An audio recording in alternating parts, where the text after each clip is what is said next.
Okay, so we're in a polynuke. It's last year's queen. She is marked. Unfortunately, I marked her yellow to begin with because I hadn't got a red pen for last year. So I've gone over the top. So there we go. Love polynukes. I think they're great.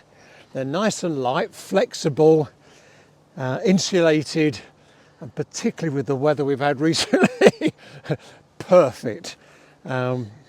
I think this has been a really difficult spring. So wet, so cold. I've come across a number of hives where the queen has stopped laying. They've thrown the drone larvae out, and there's not been very much honey. Okay, so first thing I'll do is check the hive is clean, no sign of dysentery. Frames are good. We're using national frames in here. These are wired. And what we're going to do is we're going to put the nuke in this end, and it'll work its way along the hive as the queen lays. I'm not using any smoke because I want to find the queen. I don't want to lose her. So I'm going to shake the loose bees off into here. Put that there.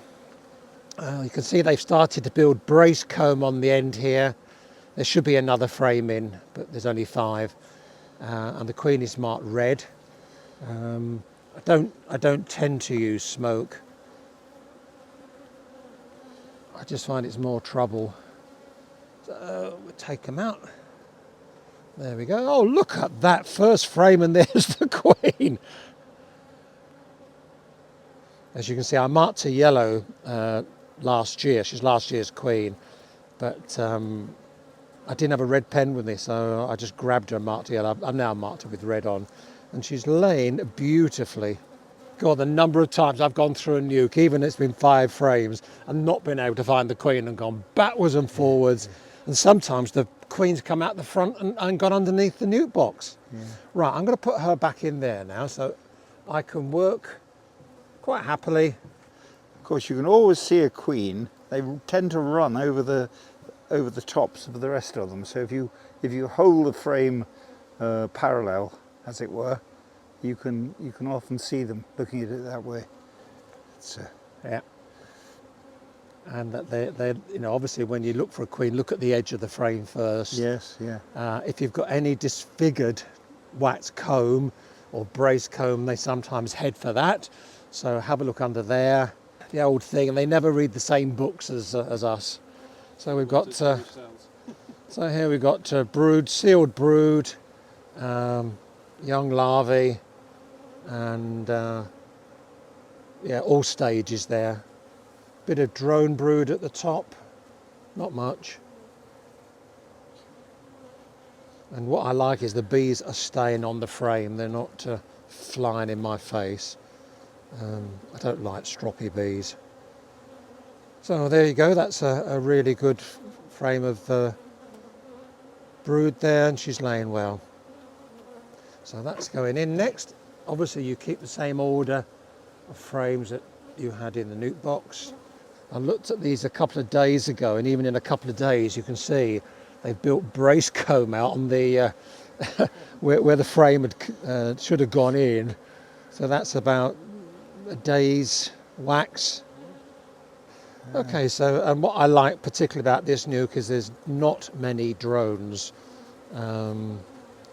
Bit of brace comb on the bottom, and this queen is running out of space.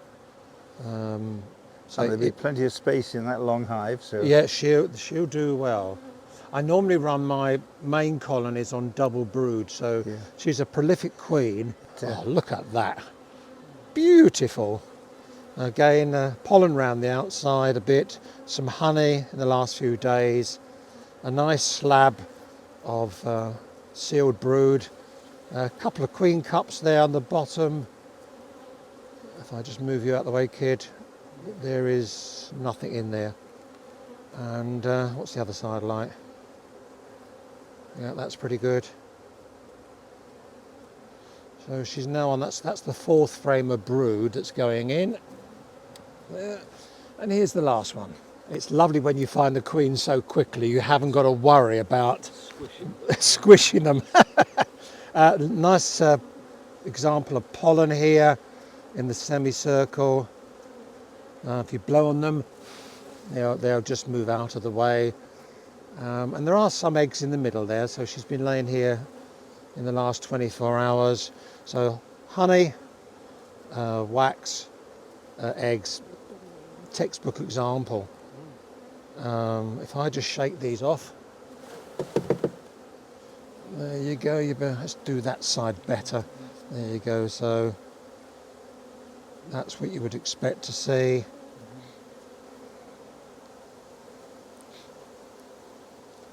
So that's going in here. Have you reared them locally, or have you brought them in? Many years ago, I used to buy queens in from Italy. Yeah, yes. And they were lovely. But they didn't winter well. How did you know I was going to say that? Well, no, they wintered extremely well, except they needed feeding the whole winter. Yeah, So it was costing me a fortune. Yeah. Lovely bees, very gentle, very light coloured, and I love them. Yeah. But oh my goodness, I just got fed up of feeding them through the winter, trudging out in the rain and the snow, and the whole hive was light, and the queen was still laying. Yeah. So I went off those. Did you ever bring in Australian bees? No, I got some from Slovenia. I'm just trying to think or was it Northern Greece? Long time. I'm going back 20 years ago now. But I did buy some bees from a guy, I think it was Northern Greece, and they were good. Yeah. They were much better. But in the end, I was really worried about importing disease, problems from abroad. So I thought, well, I'll raise my own. So these are all good Yorkshire solid bees. I'm supplying bees to beginners. These you can stroke, you can see that there are none on me. And for a beginner, you don't want to be frightened out of your skin in the first year. So you see, local bees are best. Yeah, without a doubt. Without a doubt. When I brought bees up from the south to Yorkshire, the bees that I had here in Yorkshire, which I'd bought from local beekeepers, nothing happened until May. The bees that I brought from the south, they were ready to go early April. Yeah. And it took 2 or 3 years before the bees that I brought up from the south had adapted to the local climate and the pattern of the climate. And I agree entirely. Absolutely. I brought 2 hives up from the Isle of Wight in the back of my car. They never survived the first winter. No, that's it. They were obviously soft southern bees. Yeah. So I bought some bees from a dentist in Idle in North Bradford. Yes. They were totally different, very, very dark, not quite black bees. And they were terrific. Yeah. So mine never survived the first winter. Really upset. I mean, these are really settling in well, aren't they? Yeah. Already. And Richard, if you want to have a look in the newt box, you can see I've still left a lot. There's some in the feeder on the end. There's some on the brace comb. Very simple and very crude. I'm going to show you in a minute. I'm going to demonstrate. I'm going to bang the bees to one end of the newt box, and then I'm going to put them in. I'm going to loosen the brace comb first. There we go. The nice thing is I know where the queen is. She's in there. So I'm not worried about losing her or disorientating her. Okay, so there's my newt box. There's still a sizable number of bees in there. They're not panicking, they're not worried yet. And if I left these in here, they would fill this with brace comb. As you say, the honey flow started, blackberries out, the willow herb, clover, and they would fill that fairly rapidly. And then you'd have to get the bees out of it quickly because you're going to tempt fate and they could swarm. So they're going to run out of room. So what I'm going to do now, I'm going to do a quick sharp shock like that. And I'm going to make sure I'm going to tip this over here. There you go. That's once.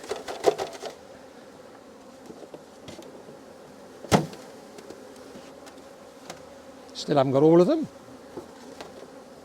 Most of them are on that end. There you go. Bit more or less. There's a few in the box, but they'll find their way back in a minute. Jerry was saying the temperament of the hive follows the queen. She sets the temperament. Yes, yeah. And I've culled my nasty queens. I just don't like them. So, you know, after many years, I've got bees that are fun. Yes, of course. I speak to lots of people who say, oh, how are we going to control swarming? And I say, well, it's a fairly natural response. Actually, you should look into queen rearing. Yeah. This is the first thing you should do, because a new queen reduces swarming by 70%, 80%. Absolutely. And increases probably productivity of the hive. Yeah. Spot on. And so if you start with a nuke and you build up for the second year, you might have 2 hives. You should immediately start thinking about how you're going to raise your own queens. Yes, I agree. Yeah, and obviously having 2 hives is great, because you've got greater flexibility. Yeah, yeah. If you squish the queen, you know, If you have one hive, it'll die, without a doubt. it will. It will. You're narrowing your chances of success. Yeah, yeah. But I you know, this is a 2-year-old queen. She may or may not swarm this year, but there's plenty of room for her to have a go at. Yeah. We're now at the end of June. The swarming instinct finishes about the end of July. It can go on to August, even September, which never makes sense to me. It'll be interesting to see how this hive, this long hive, develops. Oh yeah. In the next 5 or 6 weeks. What I would say to a beginner is feed them now, even though there's a honey flow on. Yeah. What you want to do is to keep the queen laying. If we get a cold snap, she could slow down or even stop laying. So feed the colony a weak solution, pound of sugar to a pint of water, dissolve it, and she'll keep on laying. And at this time of year, as we get to July, I want the colony to go into the winter strong. That's the key thing now, not honey, a strong colony to survive the winter. So I'm hoping by end of July she'll be on 7, 8, even 9 frames, and that's a good size to go into the winter. She may get some honey, which is a bonus, but we'll see how it goes. If at all you're worried about the bees, thanks Jerry, put the lid down, go inside and make a cup of tea. Just calm down. If something happens when you look at your colony, if you see some queen cells for the first time, close it up. Don't knock them out. You know, you may want to use them, but go and have a cup of tea, phone a friend, read a book, go online and see what your options are, and then make your decision. You may want those queen cells, you know, as Jerry was saying earlier. You don't want to go back immediately to that hive. If you've opened a hive, you don't really want to go back that day, otherwise it'll cause problems. Yeah, I mean, absolutely. I say, if in doubt, don't. Yeah. Because often you don't see a queen, or you destroy too many queen cells, and if you've left them, you're probably better off like that. Yeah. I think the danger is, you know, you panic and you see the queen cells and you think, oh, I've got to get rid of them. Yeah. And as you say, you may not have a queen, you may have squashed all sorts of options there. If you have got queen cells, you can then decide the next day, when you're a bit calmer, a bit more knowledge, what to do. Do you ever have enough knowledge with bees? No. You're always asking questions. You know, You know, I've kept bees on and off for 50 years, and you know, you're still asking yourself questions, I think. it's so true. Yeah, I started in 1976 in the long hot summer on the Isle of Wight, and I'm still learning. And the old adage, the longer you keep them, the less you know. They are just so clever. Yeah, and I just love that.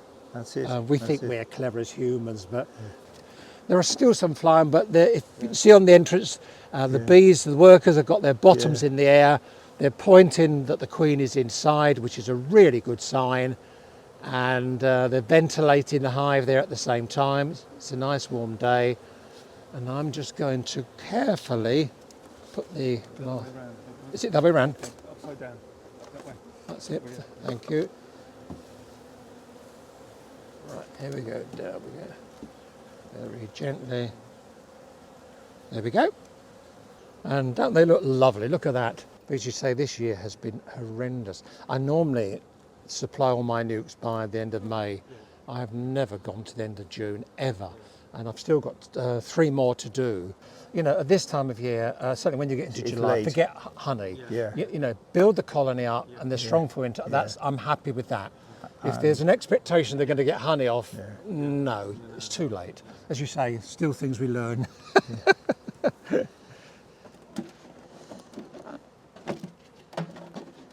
Yeah, nice hive, lovely.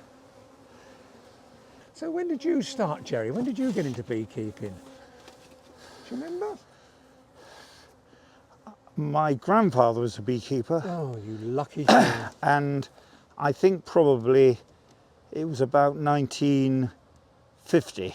Oh, And he gave me a hive, and with my pocket money, I was pressed to feed the bees. And it was only the following year, when I realised you could sell honey, that I began to expand. And stimulus response. yeah, that's Love it. And then my uncle took over my grandfather's bees, and then in about 1980, I inherited about 20 hives from him. I bought my first bees from a wonderful guy on the Isle of Wight. His name was Doug Roberts. He was injured. Didn't he? He acted. He was a commercial beekeeper. He was. He was a commercial beekeeper. He was injured at the Somme Was he? on the 1st of July 1916. Yeah. He had a brain injury. Yeah. He was invalided out of the Yes. army. Yes. Came back to the island. Yeah. Was told to take up a light hobby. Yeah. And Yeah. he took up beekeeping, which I thought was brilliant because it's not a light hobby. It's damned hard work. And in the Second World War, he was supplying bees, obviously, you know, for the honey. Yes, But he yes. was getting the sugar rations from the Ministry of somebody, Agriculture. And Ministry he of was Food, I think it was at that time. he was a remarkable character. He had this long garden just outside Newport on the Isle of Wight, and he went into his hives with a trilby hat and a pipe. Yeah. No veil, no gloves, and I was in awe of this guy. Took his, you know, he was running WBCs at the time, and he took the lid off. He didn't get stung. He must have been running, I don't know, 10, 15. And I bought my first bees from him, and I lived in Shanklin on the island, and they were lovely, absolutely lovely bees. And he had this really good recording system, which I've never come across since. He would write on the top of his hives in a queen marker pen the date, time, what he'd done. And I just said, how long have you been doing this? Oh, about 40 years, he said. Can't be bothered with paper and pencil. And he just would get to the hive, read off the top, know what's happened. And because he lived there, his shed was only a few yards away. And it was a brilliant system. Of course, people don't realise the importance of keeping records. Oh, yeah. You think you can remember what you've done with a hive, but when you've got any number, you've got to keep records. It's impossible. But yeah, that was Doug's system. And I must admit, well, you can see I've written on my newt box exactly who's going where. And I still keep the same system. Yeah. And it worked. It works for me when I was running over 100 hives. I would take all the newt boxes, whatever I needed, go to the first hive, and I could read off the top. Yeah, And I knew what I had to do. Yeah. So did you ever meet him? No, I knew of him though. I knew of him. Oh, he was a real Edwardian gentleman. Yeah. Very gentle, but he had his pipe and a trilby hat, and he used to talk to his bees. But he was quite a character. You see, you're saying how important to learn from an older person. We have now a tremendous increase in the numbers of people who are beekeeping. and they don't realise the value that went before. What they were saying in the Victorian days has as much value now as anything, and in fact probably more, because I would agree. yeah, And you know, I've known some very long-established beekeepers, and I've tried to persuade them to write down what they know, because they all sorts of tips and tricks and knowledge that was going to be lost. Write it down, it'll get published here. Well, absolutely. I know a man who publishes. that's a